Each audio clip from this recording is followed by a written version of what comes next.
Now you know. Mathieu invited you. Just say Mathieu sent you.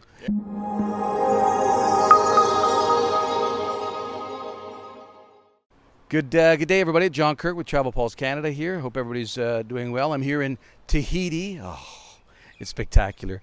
With Mathieu Bechonnet, who's the President and CEO of Air Tahiti Nui. Thank you very much for joining us this morning.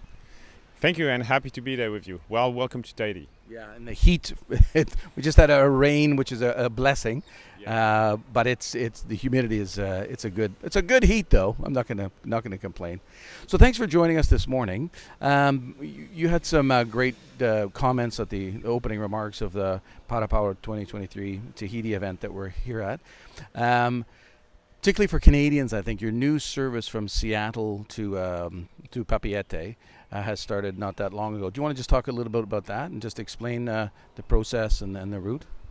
Yeah, Tahiti Nui has been into the market in the US and was born in 1998 with the role to develop tourists for the country. And of course, the kind of very important one for us is to make sure we have our feet in North American market, which was a very important one. So for ages, we've been serving LA, going into Paris, even through LA. And after the COVID, we found it out with the increased competition coming from different ports, whatever you can name them, San Francisco, and increased even competition into LA, that the share of the market and the way we will tackle all the Western traffic coming from the US was one-stop shopping into LA, but will be some limitation, especially for a very rich market that has not so many options to fly into Tahiti, and in terms of products have only things like Hawaii has to offer. And so found out, especially with our partners and Alaska Airlines, that Seattle could be a very interesting market. Of course, there was a debate with Vancouver, which is a great aircraft, not a great aircraft, it's a great airport, that we've been using as a transit during the COVID situation that we know well. But the reality of our connectivity with our main partner was the key driver for the choice. It was not an easy one, but we're kind of thinking that even if we don't land into Vancouver, it's not so far, so that we can really address that part of the market. It's really it's about a 2-hour drive from Vancouver down to Seattle. How is the business from Canada on the load factors, to get all aviation on you? What's the load factors like from the Canadian contribution to the Seattle outbound? Well, right now it might be something in the 10% of the contribution, so it's relatively slow. I think with the 2 flights a week, we need to build that confidence, and it's pretty new. We just opened in October. We took the decision in almost 8 months, so I think we need to nurture more the awareness of the product, the destination, the options that we have. You mentioned driving, but there's also some pretty interesting flights in and out that will be interesting to develop. So our strategy to have a 2-foot approach in North America on the West Coast market. We could have debate going more on the east side, like in the old days when we were flying to New York and have better access to the Canadian east side market of it. I mean, the reality of the competition, especially right now, has forces us to address more of the West Coast type of traffic and going into Seattle. And we hope it's a great opportunity for the western part of the Canada to develop itself. With a pretty impressive market that we hear from many partners out there. Vancouver region and so on has been very impressive in the activity, the economy out there, and the willingness to travel to sun destination like Tahiti. Yeah. And you have about 50% market share in and out of the French Polynesia, right? Yeah, we used to be a bit more, but there's been a lot of competition international from the big legacy aircraft, legacy carriers. But we are still there. We're by far the dominant player. I mean, the second in a row might be the 20% market share, and we are at 50. So we aim to tell we are the dominant players, not to be arrogant, is to say that we are specialized in Tahiti. That's what we do with our partners. Not only us, the partnership for us is very important, because we're kind of a small airline at the end of the day into your big market. We know the importance of the loyalty programs and so on. So we're trying to forge strong relationship on the long term.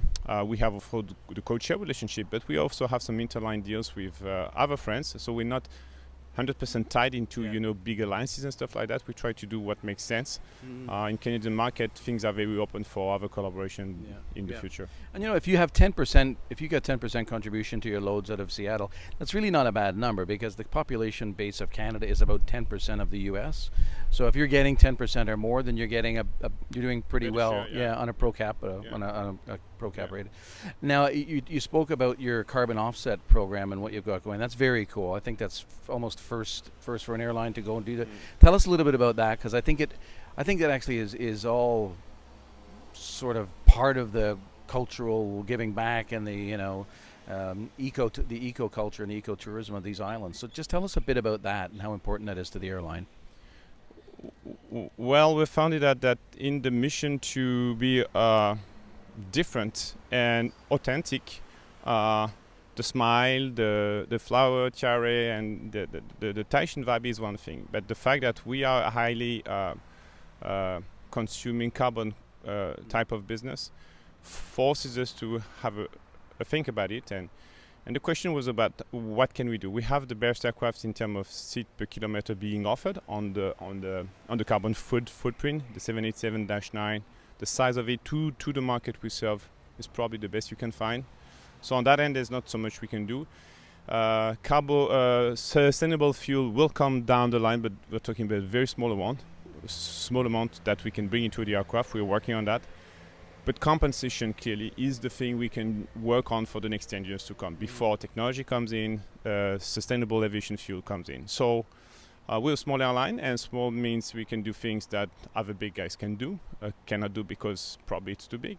Yeah. So we found it out with our partner Carbon Click that we might be in a position to say we want to tell the people that okay, it's costly to compensate for the carbon that we emit taking it to a flight, so why not taking half of it on our own cost to just incentivize the people to do so. So we tried in May last year, and we finally decided to make that a year-round program, which is to say half of what you will be doing to compensate for your carbon emission, we will do the same. So we're going with our guests in this journey to more responsibility and sustainable aviation fuel, sustainable business. I think Tahiti is not, as the president said, a country that aims for big, massive amount of tourism. Talking about slow tourism.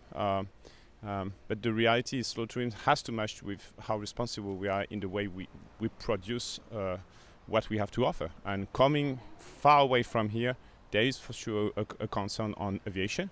And we as the airline need to address that. That's not something we can say, here's a compensation program, do everything by your own. Hence this position from the airline to say, we're going to do it as a first that I think has been done, which is say we're going to do half of the journey in the idea to compensate and offset. That's probably the easiest way to really mark something in the need to go fast, because there's a race for carbon offsetting, there's a race for reducing our emission and the impact on the environment. We live in small islands, very low lands. We know really well the impact on that in our environment. So if we need to go faster, we need to take ownership and responsibility. Yeah, and you're taking a leadership role. Taking a leadership role on that as well. So globally. All right, Mathieu, merci beaucoup. Thank you very much for the interview. I was going to try in French, my français est québécois, but I wouldn't be that. It wouldn't be that good. All right, everybody. Thanks very much for watching, and we appreciate your continued support. And again, thanks, Mathieu. Thanks for taking the time with us today. Welcome anytime to Tahiti and its beautiful island. See, now you know. Mathieu invited you. Just say Mathieu sent you.